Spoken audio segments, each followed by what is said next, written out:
these great presentations. Very thought-provoking and interesting.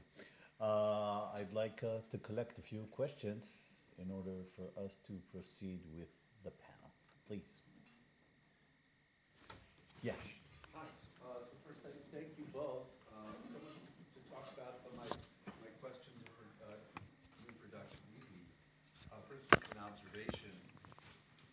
I mean, you're tremendously fast, and sort of reminds us why we come to these conferences, to see people who otherwise we, and to hear people. There was one. So like a comment to the question. The comment is also, I imagine you've thought about this, different way of looking at the Joseph story. Right, Joseph sort of reinscribes the totalitarian model in Egypt. He's like this, and he's like the hero diaspora Jew, but he's in the service of the state. But in your sort of especially, I was thinking in the earlier parts of your paper, and this just remarkable perspective vision you lay out of sort of a way of rereading biblical agriculture. And again, one could say so many things about it. Trumot and Masrot. So I've thought about it over the years. And I kind of don't know what to do with it in terms of the rethinking, because the Trumot seem to point in the direction of creating this establishment and this priestly establishment with all that develops from that.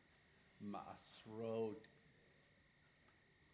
you know, to the extent to which we could think about the Levites as some sort of middling oppressed class, perhaps it makes more sense. And I've for a long time been wondering if anyone's done actual research on who the Levites were, who were the Levites in biblical and Second Temple times. But in this perspective you're developing on the place of for lack of a better word, the agricultural laws in the biblical vision, where do you see Trumot and Masrot? Yeah, but let's also collect a few more questions in order for us to have a discussion at the end. Yeah, please. Sure. Yeah, thank you. Great papers. I wanted to ask Tamra if Levinas was limited in his ability. He was so focused on the human ethics and the priority of that. Was he unable, perhaps today, in the climate crisis we find ourselves in, the crisis in the environment, and the depletion of species, perhaps today he would be more generous in his animal ethics. So it does seem it's limited, which is a traditional position and probably a problem in Western philosophy in general, which you mentioned with Descartes. Do you think that he would address himself differently to animal ethics today than he did then? Yeah, Yoni, please.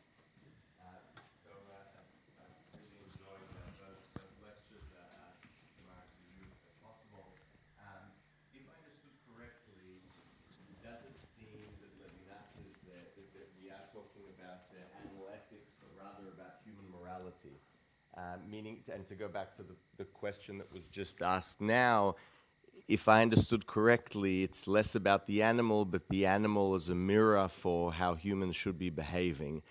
And less of a discussion, if I had to guess, into the ontology, the being of the animal.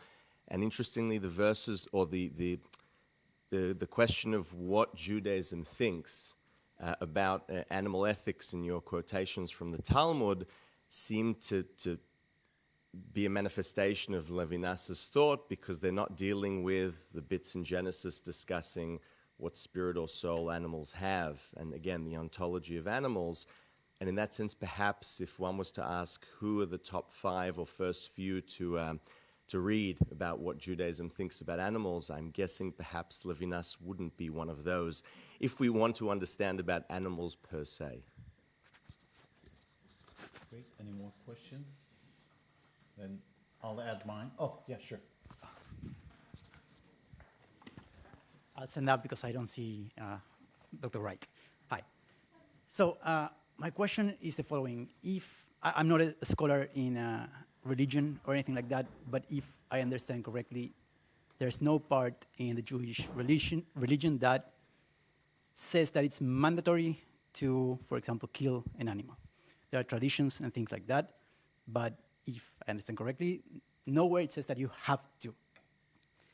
And following that path, if religion says that we should not inflict pain or try to not inflict pain to animals unnecessarily, and at the same time, we're not obliged, we don't have to kill animals, then wouldn't the more logical, let's say, solution to it be to just not treat animals at all, meaning not use animals at all? Wouldn't that path be the most logical with what religion says? And if so, then why do you think we're not seeing more vegan religious people, Jews in this case? Great, thank you. Yeah, please. I can. Hi. I have a question for Dr. Levy. First of all, I thought your lecture was a tour de force, both in terms of the personal framing of the issue as well as the erudition. And you created this amazing suspense of how do we justify the very anti-ecological teachings of Kilayim, given that there is a broader context of very ecologically sensitive agricultural practice. And then you managed to save us from this cliffhanger with this half of a verse from the Tosefta. And it's almost Deus ex machina to come in with it.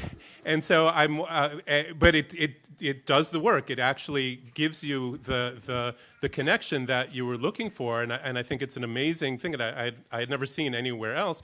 But I'm curious to know if you have found any other indications or evidence of the solution that you proposed, that there was gleaning of intermixed crops, that even if it's asur milechatchila b'di'evet, it actually has this purpose. Just wondering how you would follow that up. Great. Thank you very much. I'll also add two questions or some notes. First of all, on your talk on Levinas, and I'll follow on where Dr. Schnitzer finished. There's a triad of thinkers, if you have Maimonides, Nachmanides, and Maharal, who speak directly about the question of the aspect of morality when it comes to dealing with animals, livestock, within the halachic rulings of the Torah. And that specific definition is quite tangible, despite the fact that it's very delicate. When you look, especially Maharal puts a lot of emphasis on it, there's a very big question with regards to, is God acting morally towards animals? Or is God educating us to behave as moral creatures by adjusting the way we behave to animals? That's a very different, it's a very prominent distinction, despite the fact that the bottom line may look the same.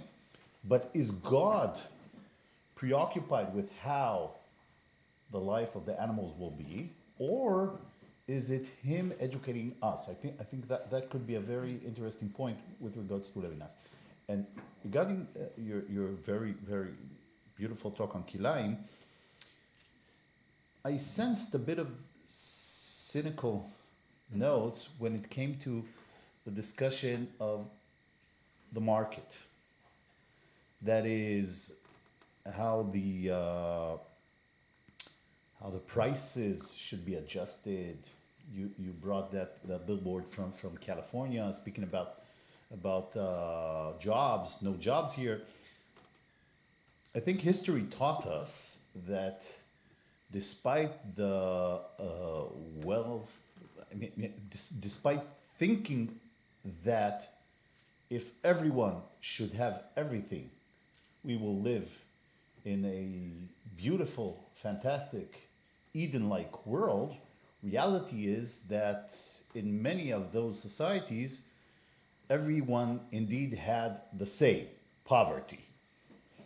Whereas adjusting market prices, adjusting the influx of the amount of cabbages and tomatoes and oranges coming to the market, and by that preserving jobs, preserving the welfare not only of the poor, but also of the people working, the tractor drivers and all of the people employed within agriculture worlds.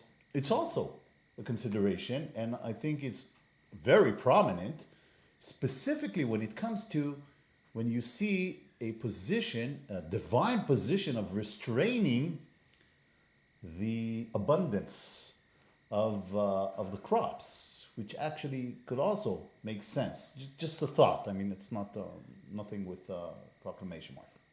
And so the floor is yours. There's so much to go. I'm sorry? There's so much to say about all each of our subjects. Yeah. I'll go Acharon Habib. This is Rav Huna's point.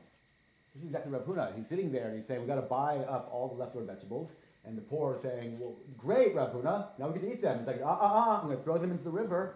They're not even fit for animals because the farmers need to get a good price for their crops the next day. That's your point. But then within the structure, okay, biblical jurisprudence doesn't believe in pure socialism, but there's a reset button on the, right? There's a Yovel, that at some point, once or twice in a lifetime, you would have the same amount as everybody else. And then you'd work on capitalism again. But at some point, there'd be an end to this. An end to the fact that there's this difference between the 1% and us getting worse and worse and worse and worse. And that's what's missing, I think, in the modern day marketplaces. The end point of which saying, die. This is where we finish our 49 years, and the 50th Yovel year needs to step forward. How do we do that in practice? That's a huge question. But the marketplaces on their own seem to be terribly exploitative, like Egypt and Babylon was in its day. And I think that's what we're missing, some of the balance between the two. The other, Meiser, Truma, what a great question. I wish I had better answers to this one. The one thing I was thinking about with this one is the Kohanim can't own property. So they can't be farmers and they can't be landowners.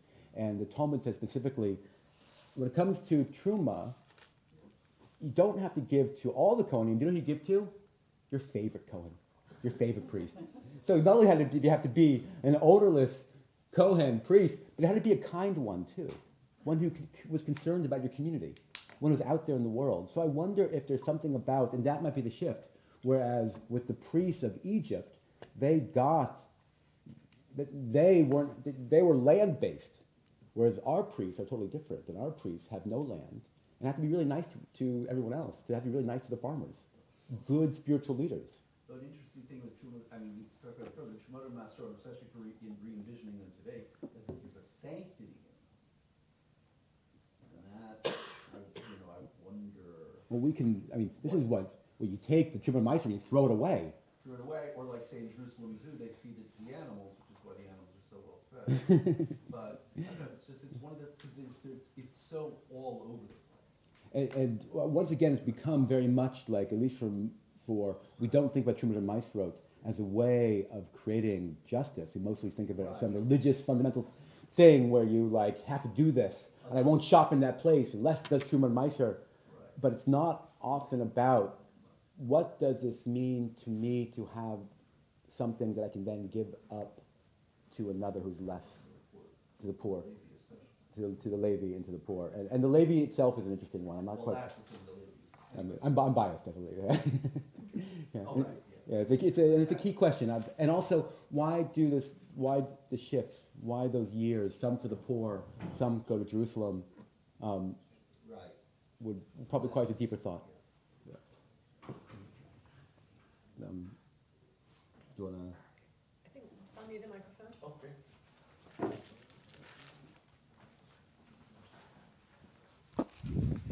So first of all, wow, great questions. Thank you. Secondly, I will probably have forgotten some of them, but I'm looking towards the back, and one of the questions was, does Judaism require the killing of animals? That's what I understood the question to be. And I think the answer, like there are at least two answers. So one is, does Judaism today require the killing of animals? And one is historically, and the other one is historically. So today, I think we can get by without doing any animal sacrifices, and I personally am quite pleased about that. But there are still issues with things like tefillin, which are made of leather, and using parchment for Torah scrolls and mezuzot. So we still have, if you wanted to be a pure vegan, do you know anything about this, Natan? Are there like Orthodox vegans who, and how do they cope? You'd struggle, I mean, there's ways around it, but there's that line from the Talmud, Ein simcha ela basar v'yayin. Well, there is there's a small phenomenon of like roadkill tefillin and stuff, but I've never heard of. I'm serious, but. Oh, really? Wow, I did not know I've that. never heard of roadkill cloth. Yeah, so I think there would be some challenges. I think it's easier, since Judaism, according to many people, discriminates against women, but it's much easier for a woman to be a strict vegan because she doesn't necessarily have to wear tefillin or read from a Torah scroll. Or is there any occasion on which a woman needs an animal product? I'm looking to the rabbis and scholars in the room.